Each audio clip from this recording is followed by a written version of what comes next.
Hi everyone, I'm Alexandra, one of the co-founders of Frich, a place where we can talk honestly and transparently about money. And today we're going to have a really fun conversation with a professional athlete and have a chance to ask her all the questions you've always wondered about but never had the chance to ask. So let's begin. Hi Alicia, welcome to Frich. Thank you for having me. Thank you for taking the time to chat with us. I personally am super excited for our conversation because you are actually our first guest on this new series where we interview people that just motivate and inspire the team. So from my side, I'm super excited to dig in, just to understand what it takes to become someone like you, and then just super honestly talk about all things money because I think this journey is very mysterious to a lot of people, and people do have a lot of questions and they're curious. So if people can walk away feeling inspired and have sort of like a playbook on how to become someone like you, I think that's kind of our goal today.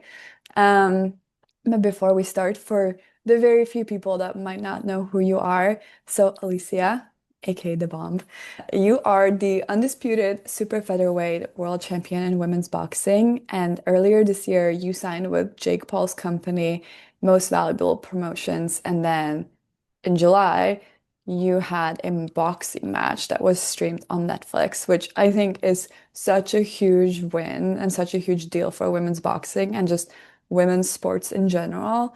And I love how that has become such a huge topic recently, just women's sports. So I'm just so excited to talk with you about this and just really understand what it's like being the best of the best and still kind of keep fighting this fight.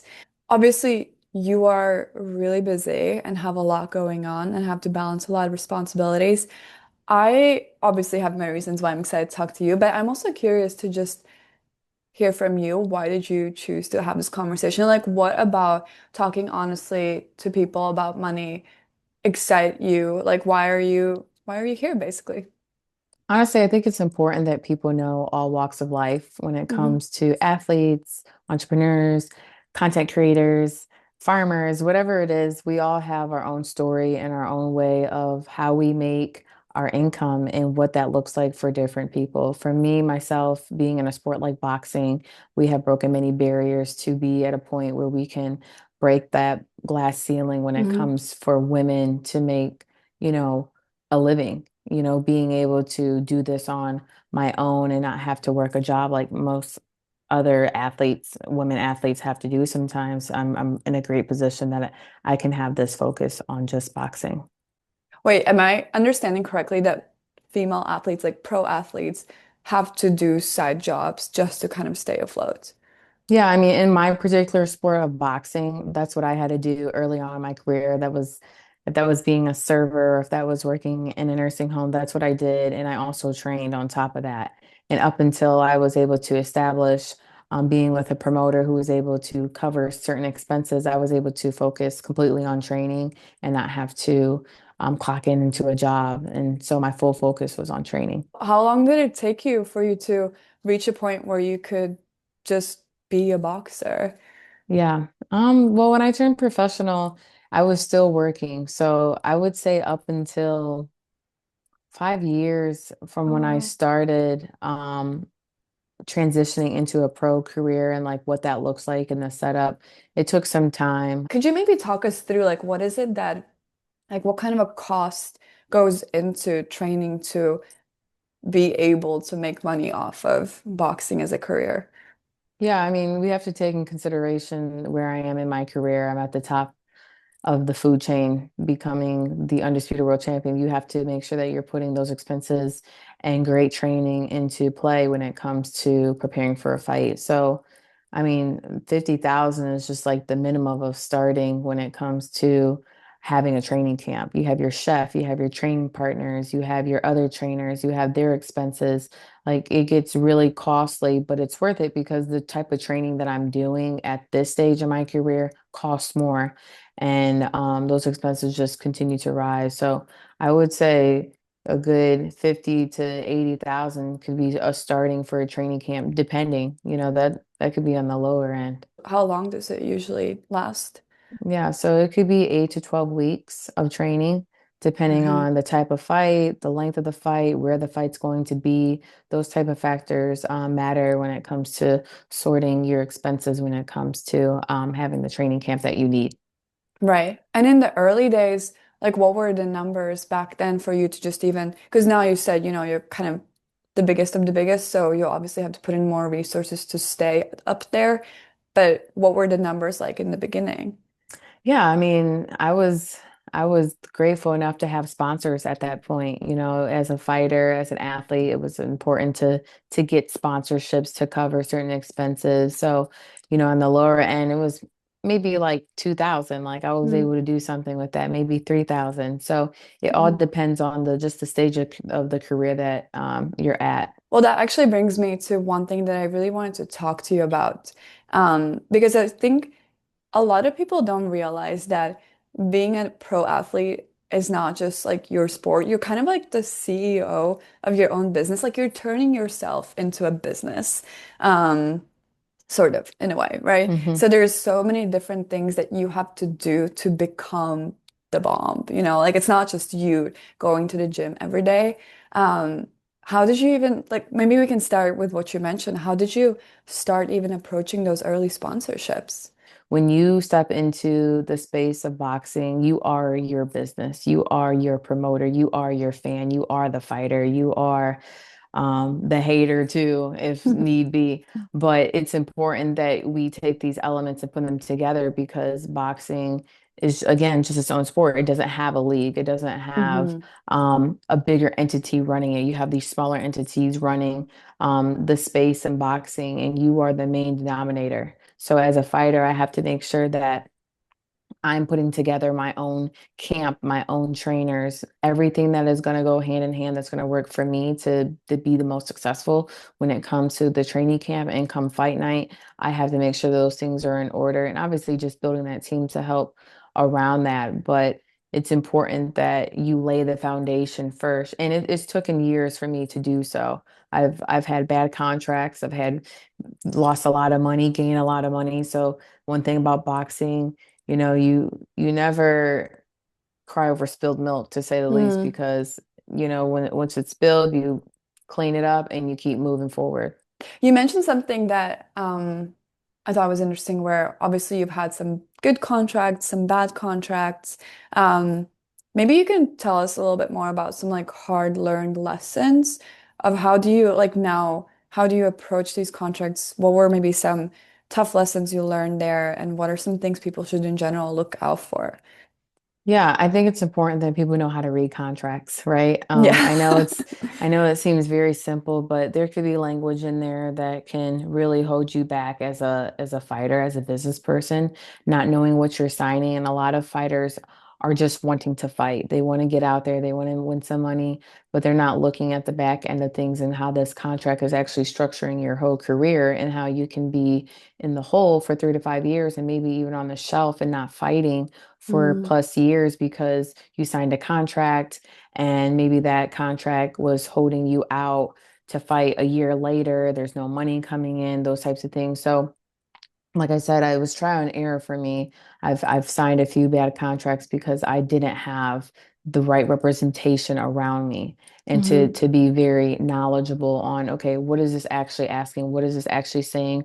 What's the benefit? You want it to benefit you as much as it's benefiting them. And when I look mhm, into business, it is business first, but it's also partnership because when you can work mhm, with people you like and you can work with people who see the vision just as much as you do, you can really build something that's a bond and it has a solid foundation. So again, a lot of rocky foundations, but mhm. at the stage of my career now, it's been very solid.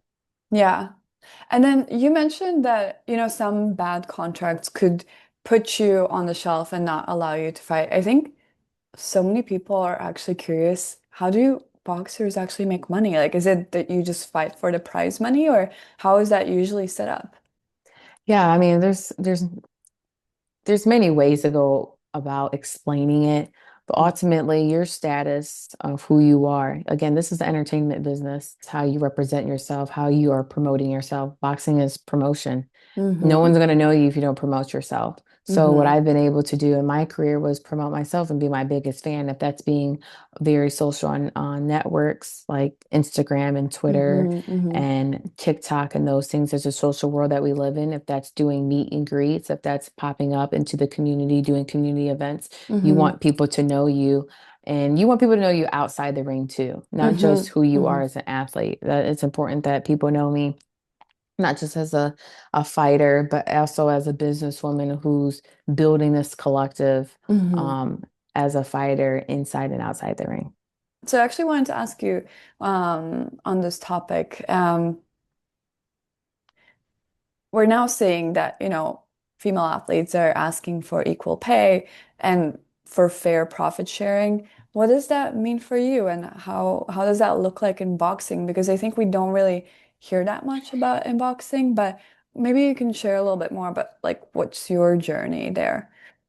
Yeah, I would say my approach to equal pay and profit sharing, it's important as a woman and as an athlete and as someone who's seen both sides of the fence that, again, it's really up to you how you determine what you make. I don't Hmm. care what anybody says. Like, Hmm. if you go into a room knowing that you belong in that room, that's one thing. Two, if you come with the energy and the voice to say, hey, this is what I demand, this is what I want, Hmm. this is why I want what I want because of this, this, and this, and I've been able to show this, this. People want to see facts. People want Hmm. to show why you deserve. And I think that's a word that we just live in because you have to be the one that's going to be the one to set the standard. And Yeah. I've been able to do that for myself to set the standard on, hey, I actually want this. Why? It's because of this, this, and this. And until women are, not even women, until people are allowing their work to match what their work ethic looks like, of course. And I Yeah. think you can't go into a fight and say, hey, well, I deserve 5 million just like her. Well, not really, Yeah. because her credibility on why she deserves 5 million is different than yours. But hey, Hmm. we can give you maybe 2 million. That's Hmm. still good. But there, and I'm only speaking in the boxing sense of things because that's how the industry is. And but all in all, I think that we just have to be pioneers in our own way as individuals to demand what we want and have work ethic and facts behind what we want. Because people can you can say you want this, but you got to tell me a reason why. Yeah. No, I cannot agree more. I love the way you said it. I think, obviously there's facts. There's women are still fighting for equal pay in many areas, but I do love the way you said it that, you don't have to make yourself the victim. Just go in and demand what you know you deserve. And if you can back it up with facts, with your work ethic, with what you've done before, like no one can argue against you then. If you know you're the best and you have the facts, well, then yeah, they're gonna pay you. 100%. And I like to note that when I first started in the business of boxing, becoming a professional athlete in boxing, I was always told you're not going to make the money you think you're going to make. You're not Mhm. going to make a lot of money. You're not going to do this.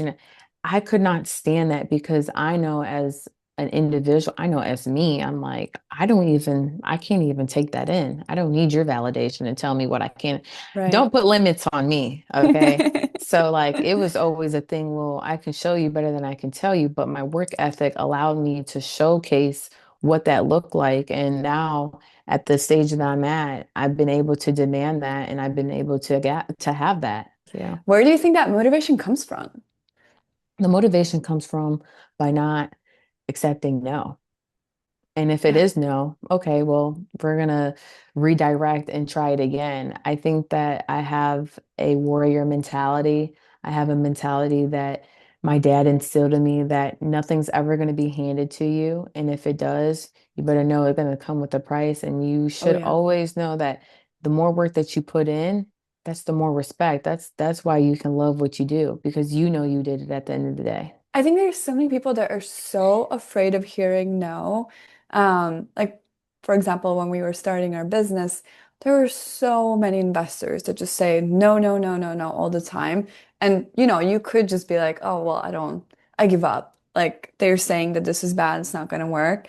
But I Hmm. think there is something in your commitment to turn a no into yes and Hmm. show those people why you deserve a yes, that's just going to set you up for success. And then if you can convince someone to go from a no to a yes because you showed that you deserve it, I mean, they're never gonna not be on your side anymore. They're like your champion for the rest of your life now. Okay, I have a couple of rapid money questions for the end of it.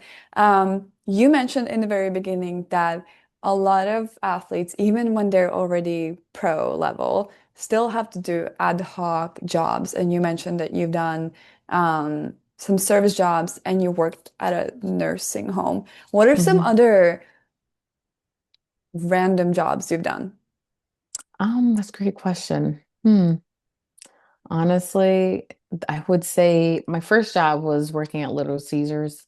I think that was like so exciting to make pizzas. And then I was a server at Applebee's. So just kind of learning the flow of routine and being able to multitask. I think that's important. Hmm. And then yeah, working in a nursing home. I think those are my jobs.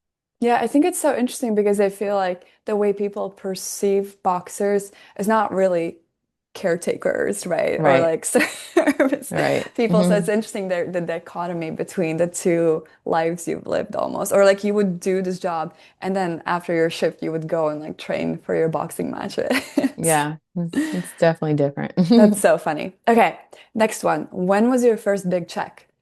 My first big check, I would say when I became a world champion, when I got called to fight Mm. for the world title, that was my biggest check. Okay. Did you splurge on anything? I didn't. I didn't. No. It was just nice to see the numbers, the zeros Yeah. in my Yeah. bank account. And I'm like, oh my gosh, it's so cool.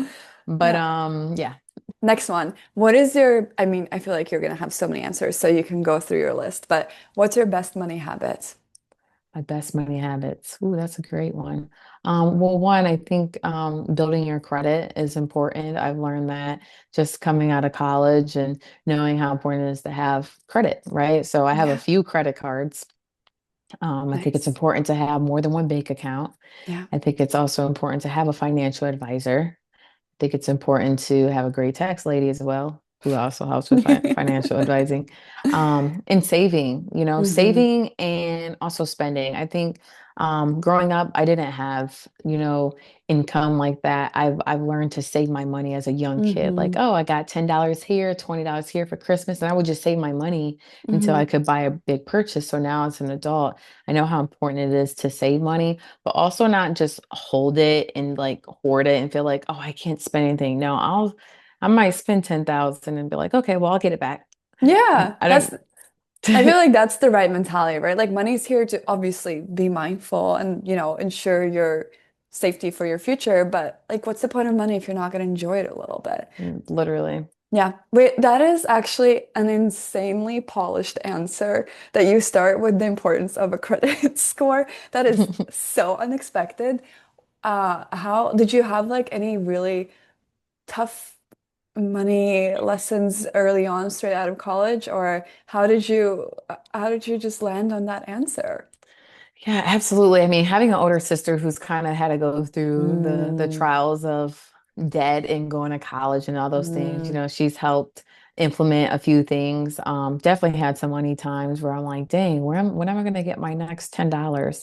But yeah. I never, the mentality that I had about money was never to one, hoard it, and Hmm. to know that more was coming. So even if I considered myself broke or didn't have any money, I had money somewhere and Hmm. it was gonna come in. So that was just the faith that I had to, and believing that more is coming. But what can you do with less? I think that's Right. also important and a lesson within itself. Yeah.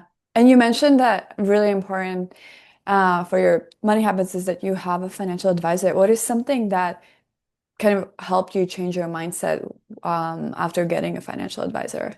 The money I'd be spending, the all the going out to eat, Oh. um, just scaling back on a few things. Like it's Mm. it's really easy to live this walking business Yeah. lifestyle, and I just want to DoorDash some food or something, Yeah. but just learning just the importance of, okay, maybe we can spend more here, but take less here. So just Hmm. finding that balance Hmm. within your finances. Okay. Well, you eased into my next question so well. What is your worst money habit? Yeah, listen, I love to go out to eat.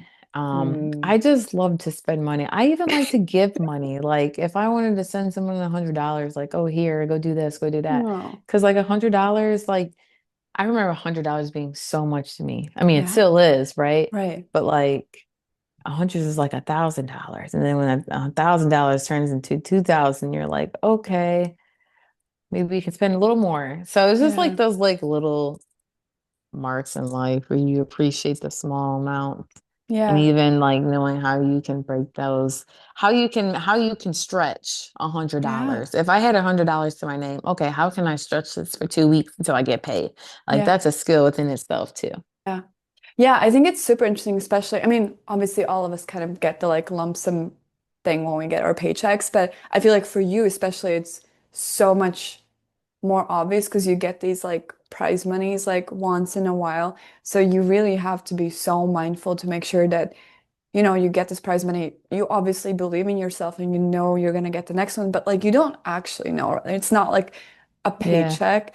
And you need to, well, at this point, you are employing people, so you need to make sure that like the whole machine is running.